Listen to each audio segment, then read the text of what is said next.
Okay, Blighty Boxing with Frank Warren and Queensbury Promotions. We're here up in York at Henry's Gym, which means, of course, George Davey. How are you, sir? I'm very good, thank you. How are you doing? Yeah, all good. Now, you've got a fight coming up, April 24th. Lovely card at York Hall. Buzzing? Very excited. It's been, I think, 5 months since my last fight, so very excited for it. By the same token, I mean, it's your second one during sort of lockdown type restrictions, so you haven't done too badly, I suppose. No, I've done quite well. Now then, you're fighting a guy called Jamie Stewart, who's got a curious record, but quite an interesting one. He had his first fight was like a journeyman type fight. Then he was drafted in to fight young Michael Hennessy Jr. He won that fight. Had a funny sort of draw with Florian Marku, and then he lost on points to Elliot Whale, who's veteran of about 100 amateur fights. So you're not doing it easy, but it makes it an interesting fight. What do you reckon? Yeah, I'm very excited for this one because, like you said yourself, he is an interesting fighter. Obviously, I've been drawn with Florian Marku, but as soon as Henry told me, I was excited. Obviously, it's a good statement to beat this guy, and I think he'll bring the best out of me. Well, nobody can suggest he won't be coming to win, can they? So it's not like your typical fourth fight, sort of a journeyman move around type thing, is it? He'll be coming to win, and I think the more they come to win, the more it'll bring out the best in me. How close have we come to seeing the best of you? There's still a lot to see. I'm slowly getting better. Each fight I want to keep getting better and growing confidence also. I think there's a lot more to see, definitely. Were you ready back when you made your debut in Leeds? Did you feel like that was the time, or looking back now, do you sort of think maybe I did have a bit more to learn? There's always things to learn, but I can never take that experience away. I boxed in front of 11,000 people, sold 500 tickets. Got tipped a couple of times. Yeah, that experience was unbelievable. So, I mean, there's definitely areas where maybe could have done this, could have done that, but I'd never take it away from myself. You had people from all four corners of the globe on that night, didn't you? It was a remarkable sort of ticket sale considering the geography of it. Yeah, I mean, people from Amsterdam, a few friends from Amsterdam, Norway, Spain, obviously York. Quite a lucky lad. Your last fight, another points victory. Frank Warren makes the point, he feels, but the longer fights are really going to suit you. He sort of says, forget these 4 rounders, the longer fights, you're going to start stopping people. Do you share that sentiment? Yeah, I believe so. So does Henry as well. For some reason, it takes me around to get going, but then come second, third round, I've got my rhythm going and I seem to start floating in the ring. I think, 6 rounds, 8 rounds, I'll start definitely doing a dent in people. How many are you doing this time? 6, my first 6 rounder. So that's going to see if we notice a difference. Exactly. No, I'm looking forward to it. I'm fit. I can inspire and I can last round after round. Fighting's a different story, but we have complete faith in my ability. Are you staying at Super Welter? Moving down to welterweight. I thought I heard that somewhere. Did you tweet it or something on social media? On or Instagram, yeah. I thought I'd seen it. I wasn't sure. Yeah, What's the thinking there? Is it just you had a bit of weight to spare weight, did you? I just felt like I could make the weight. And it's my first 6 round. Obviously, going down to welterweight, I think you'll see a big improvement. Obviously, I reckon I'll be quite big at the weight. Obviously, I can handle light middleweight, but I think welterweight would be perfect for me. It's a more glamorous division at the end of the day, isn't it? Yeah. Well, I just want Terence Crawford, so. You have to hurry up. He's 32 already, isn't he? So, but there's a few others about. Yeah. No, I think there's a lot of great lads, and I think there's a lot of potential good fights in the future for me. Now, let's. You've got quite an interesting backstory, but we've never got before on camera. There's a reason why you look like an extra from Home and Away. And that is because you are actually a beach boy. How old were you when your family departed for Lanzarote? I was about 9 months old. 9 months, so you never knew any different? Not a clue. But what was the thinking? Dad's job, was it? Or my parents just wanted to go somewhere sunny. Can't blame them, to be fair. I think we started off in south of Spain, around Biarritz, and then they just moved to Lanzarote, and they thought that's the place to stay. So your whole childhood and youth was spent overseas? Yeah. At 17 years, when I was 17 years old, I moved back to England to pursue my boxing career. During that time, did you sort of come back to York for visits, or did everyone just come out to see you? Mostly everyone came out to see us. Can't blame them. Yeah. Language? Did you learn the languages? Or? Yeah, I went to a Spanish school, learned fluent Spanish. What did you learn first? I can't even remember. It's like the chicken and the egg sort of question. Just came naturally. Well, it's interesting because, I mean, I presume your parents would have spoken to you in English, but then you go to school and you've got to completely think differently. Can you remember that being difficult at all? No, it came naturally. Like I said, most of my friends were Spanish, went to a Spanish school, so I grew up learning Spanish without struggling. Obviously went home, spoke English with my parents. I did have a few English friends, so both just came very naturally. Something I've always wondered is sort of when you're out there and you're, like you say, probably with your Spanish friends, just living your day-to-day life, do you think in Spanish or English? I think when I'm speaking in Spanish, I think in Spanish. When I'm speaking in English, English. Because I've lived here for about 5-6 years now, I'm starting to think a bit more in English. If you're just daydreaming on your own, more than likely English, or? English now. But give me a couple of weeks back in Spain, I'm back to speaking Spanish fluently. Did you pick up your accent when you came back at the age of 17, or did you have it over there? My accent? Yeah. When I came back, I had a very soft-spoken accent. I think it's gone a bit Yorkshire now. That's obviously with working with, because I used to do groundworks, working with all the lads groundworking, and my Yorkshire accent started to come out a bit more. I suppose you'd have picked it up a little bit from your mum and dad, wouldn't you? My dad, because he's from Yorkshire, well, he's from York, and my mum's from Southampton, so I had a bit of a mix. Oh, yeah. A bit of a hybrid. Yes. Right, so you're going to a Spanish school. Where does boxing start coming into play in between all your surfing and beach bumming and all that? Well, surfing was good, but I always had this energy to I always found it interesting fighting. So my dad took me to the gym when I was 12 years old. I enjoyed it for a summer, and then I just stopped for some reason. Then a couple of years later, I went back to the gym, and it just felt natural. Since that day, I kind of thought, I want to be a boxer. Was there a reason your dad took you to the gym? Were you getting into fights on the beach or things like that? No, my dad actually boxed with Henry as an amateur, and he was an alright boxer, and I just had this connection with boxing. I always wanted to box. Were there many people to fight in Lanzarote? No, I believe I boxed the same guy twice. I had 4 fights over there, boxed the same guy twice, and the other 2 were just people on the island. But if I would have carried on boxing in Lanzarote, I'd have boxed everyone on the island at some point. Yeah, so probably not many people to move around with and sort of. They'd bring a few people from Spain every now and then, but I'd mostly spar people coming from England on holiday. But there wasn't many lads my age to spar. Yeah. So I mean, who made the assessment that you felt that you were good enough to make a go of it, given your sort of relative lack of competition over there? My dad always had belief in me. All my friends, they all saw me compete, and they all thought I could go all the way. So we just made the decision to come over to England. At what age, I know you did it at 17, what age did you sort of have it in your head, but that was what you were going to do? My dad always said to me, you're going to have to move from Lanzarote and go to England. I hated that idea, but I thought, he's got a point. If I want to become a world champion boxer, I have to go out of my comfort zone, and yeah, that's what I did.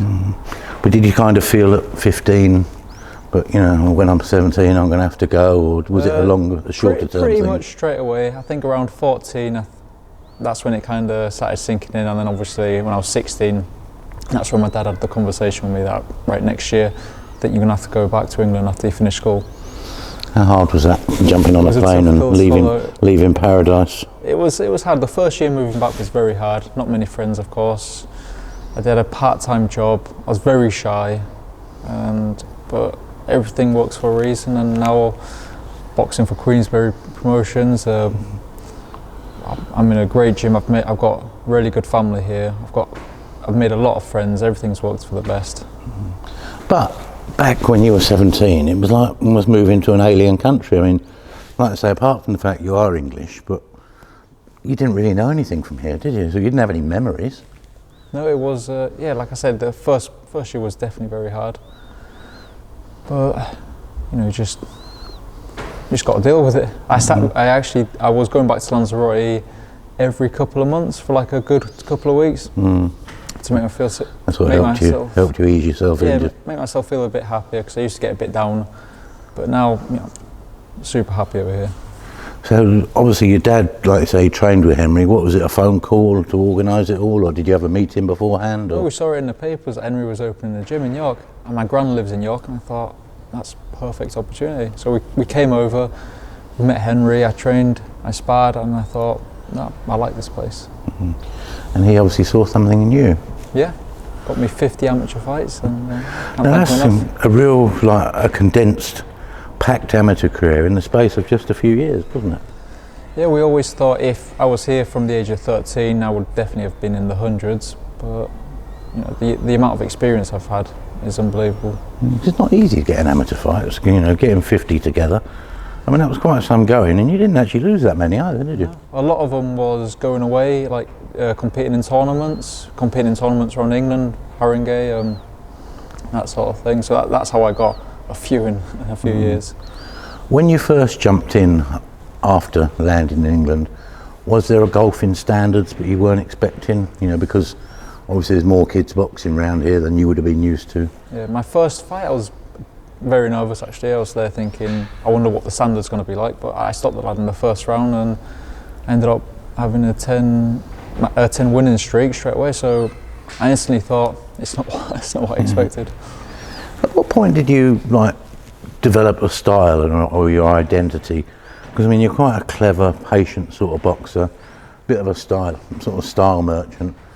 Did that sort of come through in your amateur days, or is that just something you've honed over a period of time? I think honed. I mean, growing up, I used to love watching Sugar Ray Leonard, and I used to try and mould myself on him. Can't box like him, of course, but I think I just can't try. I used to think he'd have an amazing style, and I used to try and box like him, and maybe it's come from that. I have no idea, but yeah, I like to box nice and relaxed, because obviously if you're tense, you're tight, you're going to waste more energy. At what stage did Henry start talking to you about the possibility of turning professional? Because you're still, like, I mean, you've been doing it for a year, you're still a young guy, aren't you? So. Me and Henry, we always thought we always knew we were going to go professional together, but the talks came around, I think, 2018, thinking, right, one more season in the amateurs and then we'll go professional. Then obviously I won Haringey, and then I was expecting to do a few more tournaments, but he rang me and said, let's do it, let's go professional. I've got you a meeting with Frank Warren, and yeah, here we are. It's an interesting one. I think Frank confirmed the story. Is like Henry never came to him, you know, and so for him to come to him just with you, you know, like I say, he'd never bothered him in the past, so, you know, trying to push kids onto him, but he made the exception for you. So it just shows that Henry sees something in you, or thought very highly of you, I guess, which must be sort of comforting to you to know that someone of such experience, absolutely, you know, believes in you so much. It makes me feel a lot more confident in my ability, knowing that Henry's put me forward to Frank Warren. I suppose, I mean, it's a hell of a story, isn't it? Like you say, from the beach to your grand's house, 50 amateur fights, professional, you're on TV. It's not your typical sort of boxing kid story, is it? No, I mean, a lot of people ask me, why come to England? Why not stay out there in the sun? But that's easy, you know. You can just stay there, stay in your comfort zone, but obviously I've got one goal in mind, and that's to become world champion. And at the end of the day, after I've become world champion, I can retire up there, live a happy life. Well, it's a sacrifice, but I think people say you don't win much from your comfort zone, do you? No, exactly. You need to go out of your comfort zone.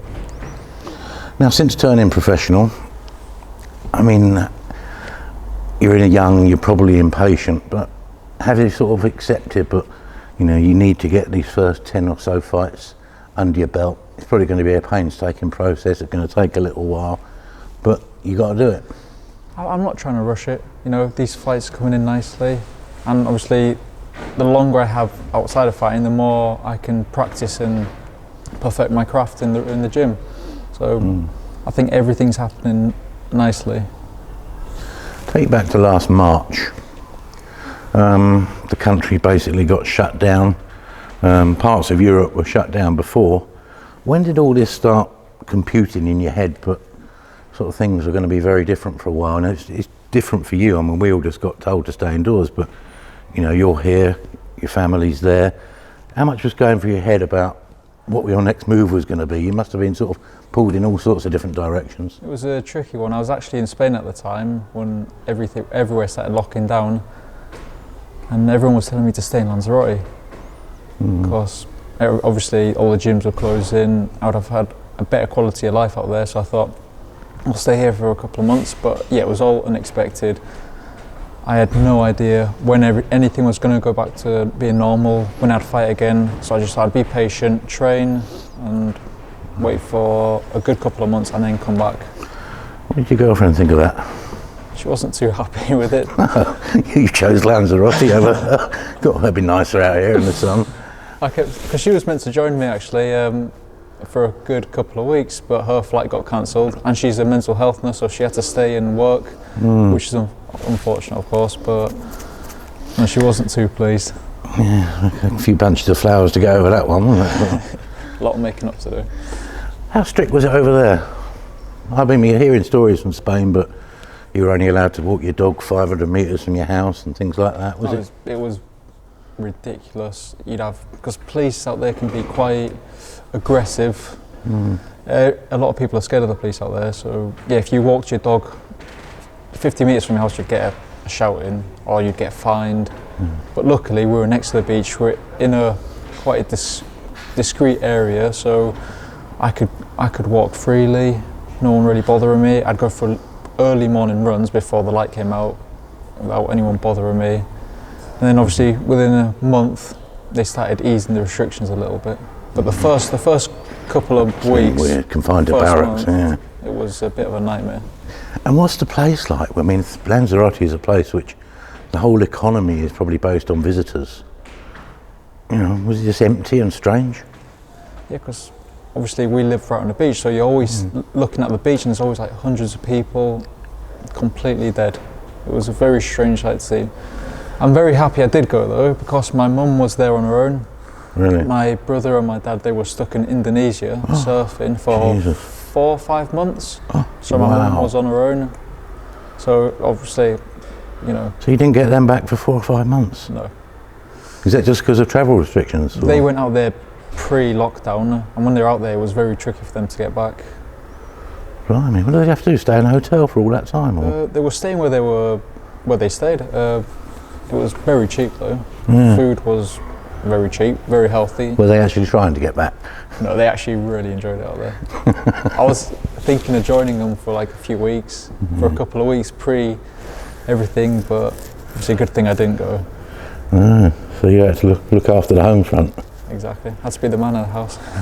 So when did you start thinking I better get back to sunny York? I think a good couple of months into it, I thought, you know, I'm not getting any better shadow boxing at home. I better get back. And obviously, I was waiting for news for gyms to open up. Yeah, they won't open probably till June, something. June, yeah, exactly. July, so I thought, as soon as gyms can open, I'll go back, because there's no point in me going if I can't train. And things have moved along a little bit on the home front. Obviously, you came back. You know, Nan was looking after you, a little soldier. Yeah. Now you've moved out. Actually, as soon as I came back to the country, we moved out. Really? Yeah. Is she missing you? Yeah, I still see her. I still go and visit her. You got a little apartment block somewhere, have you? Yeah, I mean it's a bit weird not having my gran looking after me now. Yeah. She used to do everything for me. So you're washing around there? I have to do my own washing, unfortunately. Oh dear. But like I say, things are moving along nicely. You got that fight in during the original lockdown. You got another one coming up now, so things are ticking along quite well. Exactly, everything's moving nicely. To be able to see my last fight brilliantly. can't thank Frank enough for putting me in another great bill, and this next fight I'm really looking forward to it. Given your style, does no stoppages bother you at all, or I know everyone says no, I'm not worried about it, but they desperately want one. It'd be nice to have one, but you can't go looking for it. It will come when it comes. That feeling of someone sinking to the canvas. Yeah, it will happen. Everyone's just got to be patient. The power's there, yeah? The power's there. Just need to get the experience in first. Good man. Right, George, thank you very much for seeing us. Wish you the best of luck. The fight date's coming around very soon now, isn't it? Sort of, not this weekend coming, the one after that. Following weekend. Good luck. I'm sure you don't need it. It should be a good fight, but everyone get behind him on BT Sport. Any sponsors you want to shout out, or any social media, that sort of thing? Yeah, I'd like to thank Empire Tape, Pro Tape, My Reset, SRC Construction, Jim Allison, Gem Construction, Cubatic Lounge, Lanzarote Villa Choice, Fitness Food Factory, and Storm International. How'd you get all them? It's who you know. I'll say you don't have to work given you have all them. I like to do the couple of days of labouring just to keep my brain active, but they do help me a lot, an awful lot. And if and also, Simon Baines as well. He's a massive help, and STS. And people want to get hold of you on social media? George Davey _97. What's that? Twitter? That's on Instagram. Instagram. You're on Twitter, aren't you? I am on Twitter, but my friend takes care of my Twitter. I'm useless on it. And on Facebook, Your people. George G-Force Davey. Good man. All right, George. Well done, mate. Brilliant. Thank you.